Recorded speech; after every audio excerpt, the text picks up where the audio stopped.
IIT ISM के द्वारा आने वाले समय में दृष्टिबाधित लोगों के लिए असिस्टिव स्मार्ट ग्लास बनाने को लेकर तैयारियां चल रही हैं। असिस्टिव स्मार्ट ग्लास यानी कि जिसे हम आम लैंग्वेज में स्मार्ट चश्मा कह सकते हैं। ये चश्मा पहनकर दृष्टिबाधित लोगों को लाठी का उपयोग नहीं करना पड़ेगा, बल्कि इसमें एक चिप लगा होगा और सेंसर के माध्यम से उनके कानों में ऑडियो जाएगा कि सामने में कोई ऑब्स्टिकल है, कोई व्यक्ति है या फिर चट्टान है। इस पूरे मामले पर रिसर्च चल रहा है। हमारे साथ यहाँ पर प्रोफेसर राजीव रंजन है। हम सीधा इनसे बातचीत करके विस्तार से जानते हैं कि क्या है ये आने वाले समय में जो चश्मे की जो तैयारी चल रही है, इसमें किन किन चीज़ों का प्रयोग किया जा रहा है और कितने वक्त में ये लोगों को अवेलेबल हो पाएगा। बहुत बहुत स्वागत है। आपसे जानना चाहूँगी, जो ग्लास का निर्माण हो रहा है, ये सबसे पहले इसका आइडिया कहाँ से आया आप लोगों को? एक्चुअली हम 10 साल से मेमोरिस्टर पे एक रिसर्च कर रहे हैं। मेमोरिस्टर में क्या है कि एक्चुअली वो जो प्रोसेसिंग टाइम है फास्ट हो जाता है और बहुत लो पावर में हमारा वो शरीर कोई फंक्शन करता है। तो हम देखें कि जो बाधित लोग WHO के अनुसार 1 बिलियन पीपल्स हैं, तो हमने सोचा कि ऐसा कुछ क्यों नहीं चश्मा बनाया जो कि बाधित जो दृष्टिहीन है व्यक्ति वो अच्छी तरह से चल पाए। तो फिर हमने उसके लिए सोचा, फिर उसके बाद उसके लिए हमने चिप को डेवलप करने की कोशिश किया है जो चश्मा पे लग जाएगा और यहाँ पे कुछ रहेगा और उसके बाद वो जैसे ही चलेगा, ऑब्स्टेकल आएगा तो उसको चेतावनी मिल जाएगी। पिछले कई दिनों से इसकी तैयारी चल रही है। ये ख्याल कब आया आपको और तैयारी कब से शुरू किया?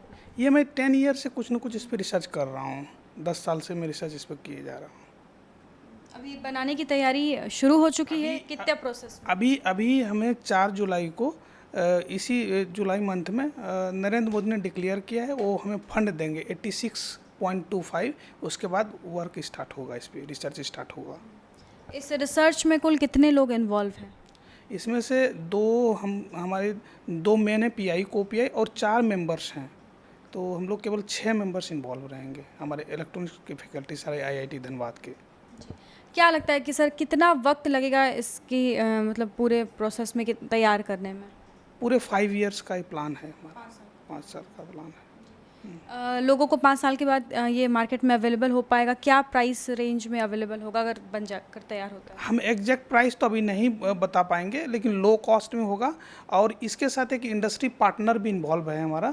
एक बेंगलोर के चिप स्प्रिट कंपनी है, उसको भी हमने इन्वॉल्व किया है ताकि वो हमें कॉमर्शलाइज करने में मदद करे। जैसा कि सर आपने बताया कि उसमें एक चिप लगा रहेगा, तो फिर क्या उसमें स्पीकर भी होगा? ऑडियो किस प्रकार से जो व्यक्ति पहनेगा उसे कैसे मिलेगा? अभी तो हमने सोचा है कि केवल उसको चेतावनी मिलेगी, लेकिन नियर फ्यूचर में हम उसके लिए और देखेंगे कि उसको कोई लैंग्वेज में, हिंदी इंग्लिश में ही भी मिले। उसके लिए अभी हमने सोचा नहीं, अभी उसको चेतावनी मिलने की बात का हम रिसर्च प्रपोजल डाले थे उनके पास। तो क्या लगता है सर, आने वाले समय में कहीं ना कहीं ऐसे लोगों के लिए एक बहुत ही अच्छा, हम ये कह सकते हैं कि एक टेक्निक आ रहा है जिससे उन लोगों को काफ़ी राहत मिलेगी? हाँ, ये तो ऑफकोर्स है कि उनके लिए बहुत अच्छी एक सुविधा मिल जाएगी। वो अदरवाइज जो दृष्टिहीन है उसके साथ एक आदमी हमेशा रहना पड़ता है, ये शायद उसके लिए बहुत बड़ा एक की चीज़ें मिल जाएगी जो अकेले वो वॉक कर पाएंगे। जानकारी के लिए बहुत बहुत धन्यवाद सर। तो आपने सुना कि किस प्रकार से आने वाले समय में जो दृष्टिबाधित लोग हैं उन्हें किसी का सहारा लेने की ज़रूरत नहीं पड़ेगी, बल्कि वो चश्मे का प्रयोग करके ही उन्हें वो गाइड करता रहेगा कि आगे डेंजर है या फिर आगे सेफ है जाना, और उन्हें वो एक मैसेज उनके कानों में मिलता रहेगा। इसके लिए कार्य अभी शुरू करने का जो प्रोसेस है वो आगे बढ़ा हुआ है। प्रधानमंत्री नरेंद्र मोदी के द्वारा, जैसा कि उन्होंने बताया, 86.25 लाख का इन लोगों को अभी बजट भी दिया गया है और अगले 5 साल के अंदर ये चश्मा बनकर तैयार हो जाएगा और बहुत ही लो कॉस्ट में, जैसा कि इन्होंने हमें बताया, ऐसे लोगों को अवेलेबल हो पाएगा। तो कहीं ना कहीं ये काफ़ी सराहनीय कदम है और IIT धनबाद एक बार फिर से पूरे भारत में धनबाद का नाम रोशन करने को लेकर लगा हुआ है और इसी तरह से लगातार इस तरह के नए नए आविष्कार किए जा रहे हैं, जिसकी वजह से धनबाद पूरे भारत में विख्यात है। अपने सहयोगी प्रकाश के साथ Shambhavi Singh, the news post, Dhanbad.